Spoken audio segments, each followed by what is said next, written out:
एक ही बार में उसने विशाल ड्रैगन ईगल को ढेर कर दिया, लेकिन इनाम लेने वापस पहुंचा तो ग्रैंड मास्टर लेवल के योद्धाओं के खतरनाक गिरोह ने उसे चारों ओर से घेर लिया। वजह यह थी कि एक दिन पहले उसने उनके तीसरे नंबर के कमांडर का अंत कर दिया था। असल में कुछ समय पहले ही वह एक राजकुमार के शरीर में पहुंचा था, लेकिन वहां पहुंचते ही काले कपड़ों वाले रहस्यमयी हमलावर ने उसके मेरिडियन नष्ट कर दिए, जिससे वह पूरी तरह अपाहिज बन गया। कई दिनों तक भूखा भटकने के बाद जब वह भीख मांगने ही वाला था, तभी अचानक एक रंगीन गेंद उसके सिर से टकराई। वह गेंद एक अमीर परिवार की बदनाम और बेहद बदसूरत बेटी ने फेंकी थी, जो अपने लिए दामाद चुन रही थी। उसे लगा कि अब भूख से छुटकारा मिल जाएगा, इसलिए उसने रिश्ता स्वीकार कर लिया। लेकिन होने वाले ससुर को पता चला कि वह मार्शल आर्ट नहीं कर सकता और उसके मेरिडियन पूरी तरह बंद है, तो उन्होंने सोचा कि उसे विदा करने से पहले अच्छा खाना खिला दिया जाए। हैरानी की बात यह हुई कि जैसे ही उसने चिकन लेग का एक टुकड़ा खाया, उसके टूटे हुए मेरिडियन अपने आप ठीक होने लगे। नहाने के बाद वह पहली बार अपनी होने वाली पत्नी से मिलने गया, लेकिन जैसे ही दुल्हन ने घूंघट उठाया, उसके चेहरे का रंग उड़ गया। उसका अमीर और खूबसूरत पत्नी पाने का सपना पल भर में टूट गया। उसका चेहरा देखकर ससुर ने रिश्ता तोड़ने के लिए टूटी हुई चांदी की चेन निकाल ली। तभी अचानक उसके अंदर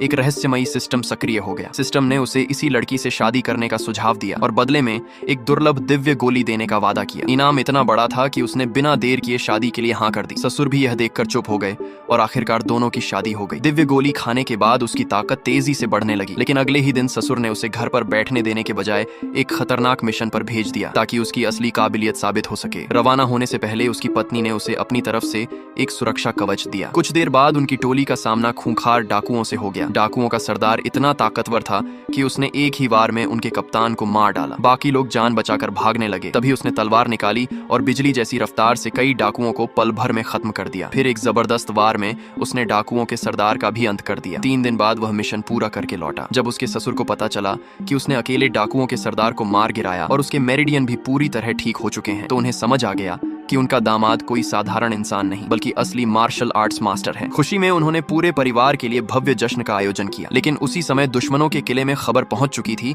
कि उनके तीसरे कमांडर की मौत उसी के हाथों हुई है। यह सुनते ही सरदार का गुस्सा 7वें आसमान पर पहुंच गया। उसने तुरंत किले के सभी तीसरे